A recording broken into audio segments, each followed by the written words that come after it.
নমস্কার, জয় শ্রীকৃষ্ণ, জয় কালী। আমি জ্যোতিষ পরিমল। আজকে যেটা আপনাদের সামনে বলবো সেটা কিন্তু খুব গুরুত্বপূর্ণ। কারণ গুরুত্বপূর্ণ এই কারণেই বলছি, আজ একটু শত্রু মিত্র গ্রহ বিচার সম্বন্ধে জানাবো, যেটির কথা আমি গতকালকে আমি বলেছিলাম। ভিডিও বড় হয়ে যাবে বলে আমি করতে পারিনি। আর যদি ভিডিও বড়ও হয়ে যায়, যদি নর্মাল ফেসবুকে আপনারা না দেখতে পারেন, তাহলে আপনারা পেজে যাবেন। আমার ওখানে জ্যোতিষ জ্ঞান পেজ রয়েছে, তো সেখানে আপনারা আমারও এই প্রোগ্রামটা দেখে নেবেন। দেখুন, আজ দেখাচ্ছি সেটি হলো এই দৈত্য গ্রুপ, দেব গ্রুপ এবং দৈত্য গ্রুপ। দেব গ্রুপে কে থাকছে?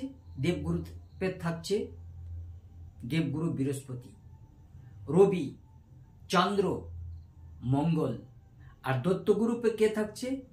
শুক্র, শনি, রাহু এবং কেতু। আর দেখুন, কোনো পক্ষেই থাকছে না, মাঝখানে যে থাকছে সে হলো বুধ। বুধ এমন একটি গ্রহ যার সঙ্গে কারো তুলনা করা যায় না। কারণ বুধ যখন শত্রু গ্রহের সঙ্গে মেশে তখন শত্রুর ন্যায় ফলাদাস করে, যখন মিত্র বা শুভ গ্রহের সঙ্গে মেশে তখন শুভ গ্রহের ফলাদেশ করে। এই জন্য বলছি, একটু দেখুন বুধের সঙ্গে মঙ্গলের এর কিন্তু সম্পর্ক ভালো নয়। বুধের সঙ্গে মঙ্গলের সম্পর্ক ভালো নয়, কারণ বুধ হলো বার্তাবাহী গ্রহ আর মঙ্গল হলো সৈনিক। মঙ্গল কখনো অন্যায় পরাস্ত করে না। মঙ্গল ভিতরের শত্রু এবং বহিঃশত্রুকে নাশ করে। মঙ্গল আপনার ভিতরের আবর্জনাকে বার করে দেয়। মঙ্গল আপনার পরাক্রম, মঙ্গল আপনার সাহস, মঙ্গল আপনার বুদ্ধদেশ, মঙ্গল আপনার জননঙ্গ, মঙ্গল আপনার এক থেকে একাধিক বানাতে মঙ্গল সাহায্য করে। এই জন্য মঙ্গল কিন্তু বুধকে একমাত্র শত্রু ভাবে। তাই তো আমি বলবো, মঙ্গলের প্রবল ধারণ করলে বুধের পান্না ধারণে কিন্তু একটু আমার মতে না পড়াটাই ভালো। যদি পড়তেই হয় তাহলে মঙ্গলের প্রবলের সঙ্গে শনিবত রাহু, কুজবত কেতু, তাহলে কেতুর একটু মিশ্রণ দিতে হবে। অর্থাৎ আপনাকে গ্রিন ক্যাটসাই ব্যবহার করতে হবে।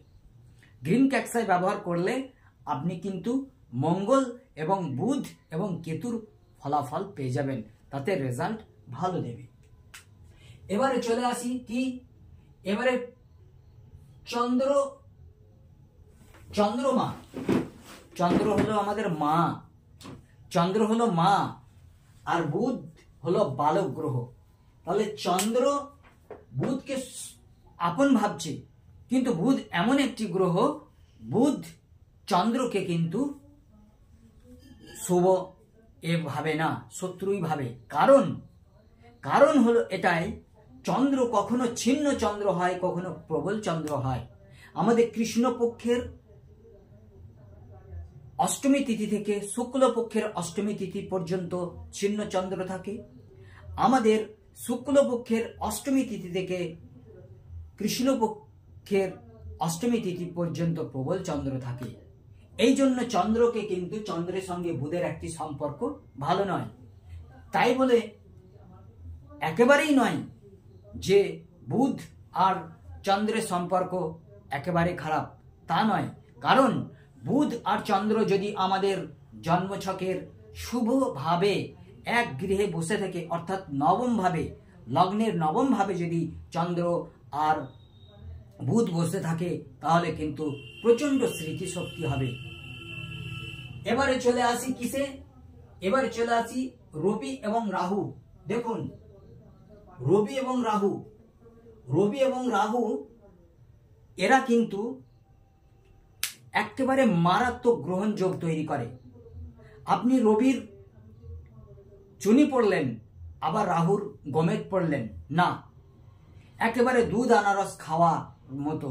কারণ আপনার জীবনে দিন দিন কিন্তু সূর্য উঠবে, কিন্তু আপনি আলো পাবেন না। এই জন্য রবির সঙ্গে কিন্তু রাহুর একটি সম্পর্ক খারাপ আছে। আমি এখানে এটাও ক্রস দিলাম। এবারে চলে আসি কিসে, এবারে এই বৃহস্পতি আর শুক্রতে চলে আসি। দেখুন, আপনি কোনো ব্যক্তিকে আমন্ত্রণ করলেন, নিমন্ত্রিত করলেন, তাকে খাসির মাংসও দিলেন, আবার সঙ্গে এক বাটি দুধও দিলেন, বললেন আপনি খান, সেখানে কি হবে? সে রেজাল্টটা কি হবে? গুরু পাক হবে। অর্থাৎ এই দুটো গুরু, বৃহস্পতি এবং শুক্র, দুজনেই কিন্তু গুরু, একটি দেবগুরু একটা দত্তগুরু। এই দেবগুরু এবং দত্তগুরু যখনই একযোগ হয়ে যাবে না, তখন কিন্তু অন্য কিছু ফলাদেশ করবে। এই জন্য বৃহস্পতির পোখরাজ এবং শুক্রের ডায়মন্ড একসঙ্গে ধারণ করবেন না, কারণ এটাও দুধ আনারসের ন্যায় ফলাদেশ করবে। তাই তো আমি বলি যদি পড়তেই হয়, ধরুন আমি একটি সাপোজ এক্সাম্পল দিচ্ছি, আপনার জন্মছকে কর্কট রাশিতে বৃহস্পতি বসে আছে উচ্চস্থ হয়ে, আর আপনার জন্মছকে কন্যা রাশিতে বসে আছে শুক্র নিচস্থ হয়ে, আপনি জানলেন না, শুনলেন না, আপনি বৃহস্পতির পোখরাজ এবং শুক্রের ডায়মন্ড পরে বসলেন, আপনাকে কি আদেশ দেবে বলুন? কারণ যার ডিগ্রি বেশি হয়ে যাবে, অংশ এবং কলা যার বেশি হয়ে যাবে, সে কিন্তু ফলাদেশ করবে, উল্টো দিকে ঝটকা মারবে। অতএব এই ক্ষেত্রে আপনি যদি পরিধান করতেই হয়, তাহলে হোয়াইট পোখরাজ পড়তে হবে, নয় ইয়েলো ডায়মন্ড পড়তে হবে। এটি কিন্তু মাথায় রাখবেন। তাহলে এটাও কিন্তু ক্রস গেল। এবারে চলে আসুন রবি এবং শনি। রবি পুত্র শনি। রবি কিন্তু সকলকে নিয়ে চলতে চায়, শনি কিন্তু তা না, শনি ন্যায় নিষ্ঠাবান, উনি একা চলতে চান। তাহলে আমাদের এখানেও কিন্তু দুধ আর আনারসের ন্যায় ফলাদেশ করবে, কারণ পিতার সঙ্গে পুত্রের কিন্তু অমিল। এই কারণে পিতা পুত্রের মধ্যে যদি আপনাকে গার্ড দিতেই হয়, তাহলে আপনাকে ওই রবির চুনি আর শনির ইন্দ্রনীলা পরিধান করলে কিন্তু দুধ আনারস খাওয়ার মতনই হবে। তাহলে এই ক্ষেত্রেও কিন্তু আপনাকে হয় যদি পড়তেই হয়, তাহলে রক্তমুখী নীলা, নালে পিঙ্ক রুবি। তাহলে এখানেও কিন্তু একটি ক্রস পড়ে গেল। এবারে চলে আসি শনি এবং মঙ্গল। অধিকাংশ জনের হাতেই কিন্তু আমি মঙ্গলের প্রবাল আর শনির ইন্দ্রনীলা পড়তে দেখি, কিন্তু এটা কিন্তু একটা বিস্ফোটক যোগ। আপনার জীবনে কখন বিস্ফোটক যোগ চলে আসবে আপনি নিজেও বুঝতে পারবেন না, কারণ শনি ন্যায়কারক, মঙ্গল ন্যায়কারক, এদের মধ্যে কিন্তু একটি ঝামেলার সৃষ্টি। এই জন্য এখানেও কিন্তু ক্রস পড়ে গেল। এবারে চলে আসি রাহু এবং কেতু। এই রাহু কেতু দেখুন কি মজার ঘটনা। শুক্র, শনি এবং রাহু এই তিনটি গ্রহই কিন্তু মিত্র গ্রহ, তিনটে গ্রহই মিত্র গ্রহ। কিন্তু আপনি শুক্রের ডায়মন্ড, শনির নীলা এবং রাহুর গমেদ ব্যবহার করুন একত্রিতে, আপনি অনিবার্য স্ট্রোক হয়ে মারা যাবেন। কারণ এখানে তিনটে মিত্র যখন এক হয়ে যাবে, তখন গুরুপাক তৈরি করে কিন্তু গুরু চণ্ডালী তৈরি হয়ে যাবে। এক্ষেত্রেও কিন্তু একটুখানি সচেতন থাকতে হবে।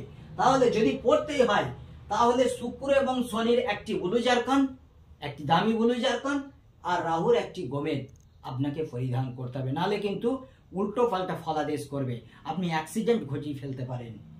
এবারে চলে আসি রাহু এবং কেতু। রাহু কেতু, রাহু হলো আপনার সমুদ্রের উপর অংশ, কেতু হলো একদম নিচের অংশ, কেউ কাউকে দেখে না। দেখুন একটি সর্প, আমি যেমন একটি এক্সাম্পল দিচ্ছি, একটি সাপকে আপনি আঘাত করে খুব মেরেই ফেললেন, বিষধারী সাপ, যদি তাকে মুখাগ্নি না করেন, তাহলে সেই সাপটি যদি একবার কোনো রকম তার লেজটিকে কামড়ে ধরতে পারে, তাহলে সে পুনর্জীবন পেয়ে যাবে, এটি শাস্ত্রে আছে, এবং সেই প্রতিশোধ কিন্তু আপনাকে নেবে। কাজেই এই রাহু এবং কেতুকে একত্রিত গাঁট দিলে আপনার যে পাল্লা, সেই পাল্লা যখন তখন ছিঁড়ে যেতে পারে। হ্যাঁ, এই রাহু এবং কেতু এদেরকেও কিন্তু একসঙ্গে কোনো রত্ন পাথর দেওয়া যায় না, কারণ এটাও কিন্তু সেই দুধ আনারস খাওয়ার মতনই হবে। আপনার পাল্লা যখন তখন ভেঙে যেতে পারে, ছিঁড়ে যেতে পারে, আপনার যে কোনো সময় আপনার দুর্ঘটনা ঘটতে পারে, অঙ্গহানি হতে পারে, এমনকি আপনার সন্তানেদের পক্ষেও কিন্তু খারাপ অবস্থা আসতে পারে। তারপরে চলে আসি কি শনি এবং কেতু। শনি এবং কেতু এদেরকেও সিঙ্গেল কার্ড দেওয়া কিন্তু যায় না। যদি দিতেই হয় শনি এবং কেতুর, এদেরকে দিতে হয় ব্ল্যাক ক্যাটস আই। এবং শুক্র এবং কেতু এদেরকে কিন্তু রত্নগত এবং এগত না দিয়ে আমি বলবো ব্লু ঝাড়খন্ড আর কেতুর আলাদা করে ক্যাটস আই দিলেই ভালো হয়। যাই হোক, এখানে কিন্তু এই পজিশনে আমি দেখালাম। তবে এখানে আপনারা কখনোই শত্রু বা মিত্র হিসেবে আপনারা শনি রাহু শুক্র শনি এবং রাহুর মধ্যে কোনো একসঙ্গে গার্ড দেবেন না, সিঙ্গেল সিঙ্গেল গার্ড দেবেন না। দিলে আপনাদের কিন্তু ব্যালেন্স এই গার্ড দিতে হবে। যাই হোক, আজ এই পর্যন্তই রইল। আপনারা বিশেষভাবে খেয়াল রাখবেন, এটা শত্রুমত্র গ্রহ বিচারের একটি বড় চার্ট আছে, সেখান থেকে নিয়ে আমি ছোট করে আপনাদের সামনে এই ভিডিওটি বোঝাবার চেষ্টা করলাম। যাই হোক, আর বিশেষ কিছু বলছি না। আমার ইউটিউবে একটি চ্যানেল রয়েছে পরিমল মণ্ডল, সেখানে আপনারা আসুন, আমার ওই প্রোগ্রাম দেখুন। আর ফেসবুকে জ্যোতিষ জ্ঞান নামে আমার একটি পেজ রয়েছে, আপনারা যদি প্রোগ্রাম দেখেন ওই পেজ থেকে দেখুন। আপনারা আমার প্রোগ্রামকে বন্ধু বান্ধবদের শেয়ার করে দিন, আমার চ্যানেলটিকে সাবস্ক্রাইব করে রাখুন। আর সর্বোপরি শেষ কথা একটি বলবো, আপনি হৃদয় থেকে আমাকে একটি লাইক দেবেন। নমস্কার।